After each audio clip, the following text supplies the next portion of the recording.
Shalom Bapak Ibu Saudara sekalian. Puji nama Tuhan, kita boleh bertemu melalui channel Santosa Asih Ministry, yang mana di dalam channel ini ada banyak pelayanan yang akan kita lakukan, baik renungan setiap malam maupun khotbah-khotbah yang kita akan dengarkan setiap hari Minggu. Pada saat ini Tuhan mengajarkan kita supaya kita merendahkan hati. Kita berdoa. Kami mengucap syukur untuk berkat anugerah Tuhan yang boleh ada kami terima saat ini. Kami tahu bahwa semua bukan karena kekuatan dan kehebatan kami, melainkan hanya berkat anugerah yang boleh kami rasakan. Saat ini Tuhan, kami mau merendahkan diri untuk mendengarkan firman-Mu. Berbicaralah melalui bibir lidah hamba, supaya setiap apapun yang kami dengarkan, kami boleh mengerti dan kami boleh menjadikan sebagai rema dalam kehidupan kami sebagai anak-anak Tuhan. Terima kasih Bapak, terima kasih Yesus. Dalam nama Tuhan Yesus kami berdoa, mengucap syukur. Haleluya. Amin. Bapak Ibu yang dikasihi Tuhan, pada saat ini kita akan mendengarkan firman Tuhan. Sama-sama kita buka di dalam Hakim-Hakim 19 ayatnya yang ke-23 sampai ayatnya yang ke-25. Kita akan baca sama-sama ayatnya yang ke-23. Lalu keluarlah pemilik rumah itu menemui mereka dan berkata kepada mereka, "Tidak, saudara-saudaraku, janganlah kiranya berbuat jahat, karena orang ini telah masuk ke rumahku. Janganlah kamu berbuat noda.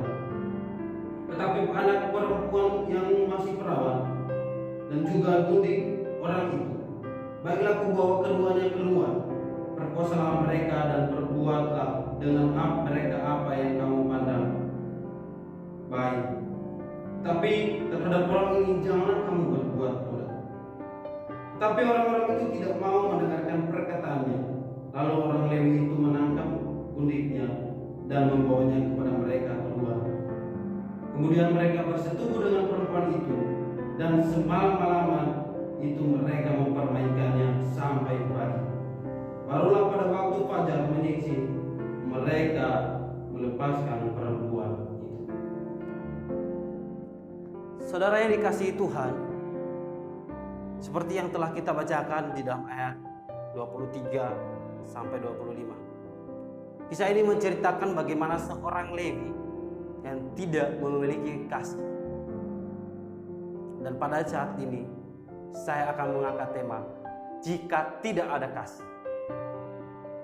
Di dalam ayat-ayat sebelumnya menjelaskan bagaimana seorang Lewi yang sebenarnya dikhususkan Tuhan sebagai seorang rohaniawan.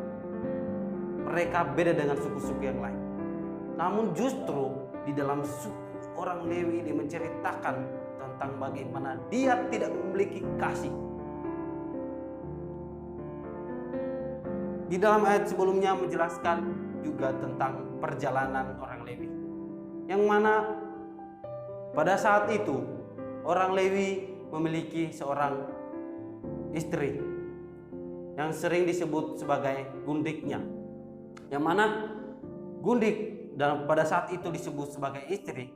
Ada yang mengatakan karena pada saat itu tidak ada mas kawin dan sebagainya, maka mereka menyebutnya sebagai gundik.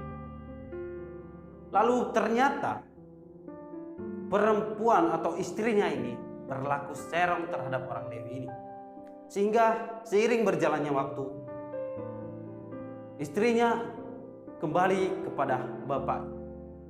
Lalu orang Lewi ini pergi untuk menjemput istrinya ke rumah mertuanya di Bethlehem. Lalu setelah sampai di sana, singkat cerita, mereka pulang membawa semua barang-barang istrinya dengan satu keledai. Di dalam perjalanan mereka dari Bethlehem ke Yehuda, mereka kemalaman dan bingung mau nginap di mana. Dalam perjalanan mereka sampai ke Yebus. Namun Lewi tidak mau untuk tinggal atau menginap di sana karena dia tahu bahwa di situ adalah tempat-tempat orang yang tidak baik. Lalu seiring berjalannya waktu, sampailah mereka di Gibea. Yang mana Gibea ini adalah orang-orang yang dursila.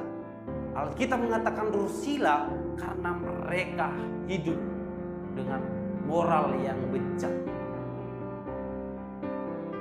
Kenapa saya berkata demikian? Karena ketika mereka sampai di Gibea, orang Lewi ini tidak berpikir bahwa Gibea sudah terkenal sebagai orang-orang yang dursila, orang-orang yang keji. Tadi di Yebus, dia berpikir bahwa orang-orang di sini adalah orang-orang yang jahat. Dia tidak tahu bahwa ternyata juga di dalam orang-orang Gibea yang termasuk suku-suku Benyamin ternyata juga adalah orang-orang yang bejat, orang-orang yang berperilaku keji. Lalu setelah perjalanan mereka, saudara, mereka sampai di situ dan mereka cari tempat penginapan. Namun satu pun tidak ada yang memberi tempat penginapan bagi mereka. Lalu di antara orang-orang Gibea itu ternyata ada satu orang Efraim. Ketika dia melihat orang Lewi itu bersama dengan istrinya, dia menawarkan tempat. Lalu mereka menginap, sampailah mereka di rumah itu. Namun belum beberapa jam mereka tinggal di situ. Pada waktu malam datanglah orang-orang Gibea ke rumah orang Efraim itu. Mereka berkata, "Siapakah yang datang ke rumah ini? Kiranya engkau menurunkan mereka dan kami akan memperkosa mereka." Mereka tidak memiliki kasih sama sekali. Sehingga sampai pada kita bahas tadi ayat yang 23, yang mana terakhirnya orang Lewi ini terpaksa memberikan istrinya. Namun apakah terpaksa? Sesuai dengan tema yang saya bahas adalah jika tidak ada kebenaran. Ada 2 poin penting yang perlu kita catat, saudara. Yang perlu kita ingat di dalam kehidupan ini. Kita belajar dari orang Lewi ini yang sebagaimana Tuhan telah pilih sebagai rohaniawan, yang mana di dalam cerita Musa sebelumnya. Poin yang pertama yaitu jika tidak ada kasih, kita mementingkan diri sendiri. Kenapa saya berkata demikian, saudara? Ketika orang-orang Gibea datang ke rumah penginapan mereka, yang dimana orang itu adalah orang Efraim, di dalam ayatnya 24 menawarkan putrinya, bahkan istrinya, untuk dikorbankan supaya tamunya ini tidak diapa-apain oleh orang-orang Gibea. Dia berkata, jika kalian mau memperkosa mereka, lebih baik kalian memperkosa istri saya dan anaknya yang masih perawat. Lalu orang-orang Gibea ini tidak mau jika mereka diberikan dari orang Efraim ini, atau anak dan istri orang Efraim. Yang mereka minta adalah tamu, bukan anaknya orang Efraim ini yang tinggal sama-sama dengan mereka di Gibea. Lalu apa yang terjadi, saudara? Orang Lewi ini tidak memiliki kasih sama sekali kepada istrinya. Apa yang dia lakukan? Dia mengambil istrinya dan memberikannya kepada semua orang-orang yang meminta mereka untuk diperkosa dan bersetubuh dengan mereka. Dia memberikan istrinya, saudara. Apa yang terjadi? Mereka perkosa, mereka setubuhi satu malam hingga sampai pada pagi hari. Mereka tindas. Kenapa? Karena dia mementingkan diri sendiri. Orang Lewi mementingkan diri sendiri. Dia lebih memilih tidur semalaman dengan tenang daripada istrinya. Seringkali di dalam kehidupan kita lebih mementingkan diri sendiri dengan menjeroboskan orang lain supaya kita tidak ikut serta tertindas bersama dengan orang yang kita jadikan sebagai tindasan.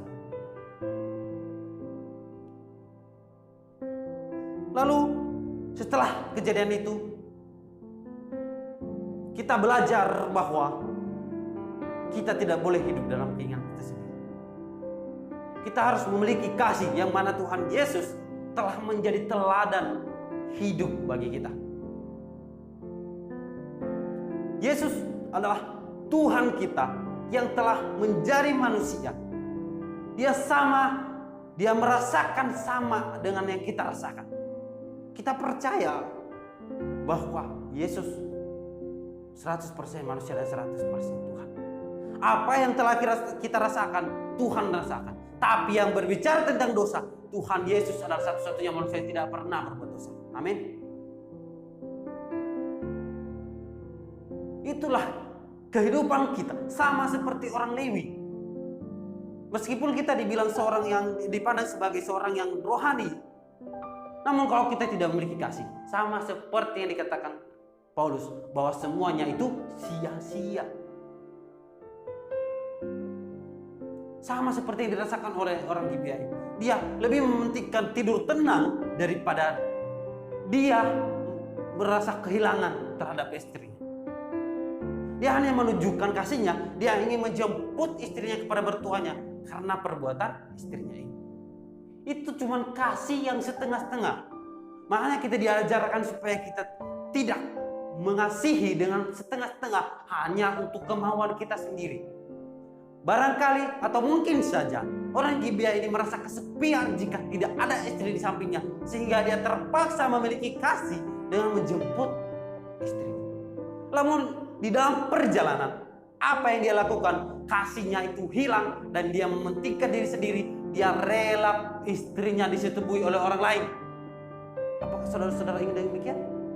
Apakah saudara-saudara ingin lebih mementingkan diri sendiri dengan mengorbankan orang lain untuk kepuasan diri sendiri? Atau sering dibilang berjalan di atas penderitaan orang lain.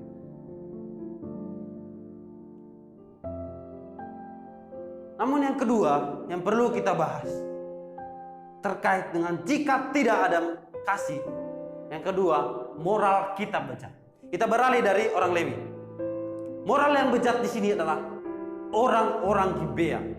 Yang mana sebenarnya orang-orang Gibea ini sama seperti kebejatan yang dilakukan oleh Sodom dan Gomora, yang mana mereka hidup dalam keinginan daging, hawa nafsu. Lalu ketika tamu-tamu mereka, orang-orang Lewi ini masuk ke rumah orang Efraim, mereka datang, mereka lihat, dan mereka tertarik, saudara, untuk melampiaskan hawa nafsu, yang mana moral mereka yang bejat ini mereka lampiaskan. Mereka tidak tenang jika mereka sudah lihat orang lain lewat di depan mereka, lalu tinggal bersama-sama mereka di dalam satu tempat atau satu yang mana di sini adalah Gibea. Lalu mereka tinggal di situ. Mereka tidak tenang karena ada orang baru. Cara mereka melampiaskan nafsu mereka, ya mereka harus cari orang itu. Jika orang itu menginap di daerah mereka. Moral mereka yang bejat ini menjadi dampak dalam kehidupan mereka. Lalu apa pelajaran dari kita? Apakah kita mau seperti mereka? Ya hanya mementingkan hawa nafsu kita? Tentu tidak, saudara. Kita harus belajar bahwa yang terutama adalah mengasihi Tuhan. Kalau keinginan kita, kebejatan yang masih ada di dalam diri kita, moral-moral kita yang tidak benar, kekejian yang masih kita lakukan, ketika kita tidak mau bertobat, kita akan menerima apa yang Tuhan telah membuatkan sebelumnya. Maka dari itu, saudara-saudaraku yang dikasihi Tuhan, ternyata di balik Jika tidak ada kasih, ada satu orang yang memiliki kasih yang kita tahu tadi adalah seorang yang namanya Efraim, yang termasuk dalam suku-suku orang-orang Efraim. Apa yang dia punya? Dia memiliki kasih. Dia rela memberikan istri dan anaknya. Di balik ketidak ada teladan dalam cerita orang Lewi dan orang-orang Gibea, ada ternyata yang mencontohkan kasih di dalam kehidupan kita sebagai orang Kristen pada saat ini, yaitu orang Efraim ini yang rela memberikan anaknya. Ini anakku kalian pakai, yang penting mereka jangan. Ini istri saya, kalian yang mau perkosa silakan, tapi jangan mereka. Tapi mereka menuntut supaya orang Efraim ini memberikan dengan terpaksa. Sebenarnya dia tidak mau kasih, saudara, tapi karena orang Lewi ini memaksakan, ini dia langsung memberikan istrinya. Dia tidak bisa ngomong apa-apa lagi. Bukannya dia tidak punya kasih, tapi karena orang Lewi ini mengambil dan dia membawa istrinya, dia apa boleh buat? Dia boleh saja sebenarnya menolak. Jangan, mending istri saya, jangan istrimu. Kalian adalah tamu saya tidak mau kalian diapa-apain. Tapi apa yang terjadi, saudara? Dengan ikhlasnya orang Lewi ini, dengan keinginannya yang tidak memiliki kasih supaya dia bisa tenang tidur malam-malam itu, dia langsung memberikan. Dengan semangat juga orang-orang yang bejat ini, mereka bawa istri itu diperkosa sampai pagi. Lalu apa kisah yang terjadi? Selain dari teladan kasih yang diberikan oleh Efraim, orang Efraim ini, yaitu dia memotong istri. Untuk apa? Untuk menuntut balas dari 12 suku Israel. Namun bahkan di ayat setelah yang kita baca tadi, ketika istrinya kembali kepadanya, dia lihat istrinya itu sudah lemas, dan di situ juga istrinya sudah mau mati, dan ternyata juga mati. Dia mengambil dan membawa pergi dan memotong-motong. Di mana letak kepeduliannya? Kenapa dia tidak mau menguburkan secara baik? Lalu apa? Untuk menuntut balas supaya orang-orang Israel membalas kebejatan yang dilakukan oleh orang-orang Gibea, yang termasuk suku Benyamin. Saudara yang dikasihi Tuhan, apa pelajaran yang boleh kita dapat saat ini? Bahwa kasih itu menuntut kita untuk tidak mementingkan diri sendiri, menuntut kita supaya moral kita tidak bejat. Selain Tuhan Yesus yang memberikan kita teladan kasih, Paulus menekankan tentang kasih juga, bahwa tanpa kasih pelayanannya pun sia-sia, karena intinya adalah kasih. Ketika kita mengasihi, kita peduli dengan orang lain, itu sama kita melayani Tuhan. Kita sudah menekankan di dalam diri kita bahwa saya mau melayani Tuhan lewat mengasihi. Untuk itu, kiranya firman ini boleh menyentuh hati kita pribadi lepas pribadi, supaya kita boleh hidup dalam kebenaran, hidup dalam kasih, dan tentunya kita harus mengejar kekudusan. Sebagaimana kita dengar bahwa Tuhan adalah gembala kita yang baik. Kita bersatu dalam doa. Kami mengucap syukur Tuhan, kami boleh belajar dari orang-orang yang Tuhan telah tujukan kepada kami melalui firman. Sebagaimana orang Lewi yang menjadi orang yang Tuhan khususkan, suku yang Tuhan khususkan untuk pelayanan Tuhan, ternyata ada juga yang tidak memiliki kasih. Kami mau belajar Tuhan bahwa kami, jika tidak ada kasih dalam diri kami pribadi lepas pribadi, kami hidup dalam keinginan kami sendiri. Kami hidup dalam moral-moral kebejatan dan kekejian sebagaimana orang-orang Gibea. Untuk itu Tuhan, kami ditegur pada saat ini supaya kami boleh hidup dengan penuh kasih. Paulus mengajarkan kami supaya kami mengasihi. Selain dari Yesus yang terus menekankan tentang kasih, Paulus juga menekankan. Untuk itu, ajarlah kami Tuhan untuk terus mengasihi dan untuk terus menghitung hari-hari kami supaya kami boleh menjadi teladan kasih sebagaimana Yesus telah menjadi teladan terutama dalam kehidupan kami. Terima kasih Bapa, terima kasih Yesus. Inilah kehidupan kami. Untuk aktivitas selanjutnya kami serahkan di dalam tangan-Mu. Dalam nama Tuhan Yesus kami berdoa dan mengucap syukur. Haleluya. Amin. Sahabat Sentosa Asia yang dikasihi Tuhan, jika saudara, sahabat membutuhkan dukungan doa, saudara boleh menghubungi di dalam nomor yang di bawah ini. Tuhan Yesus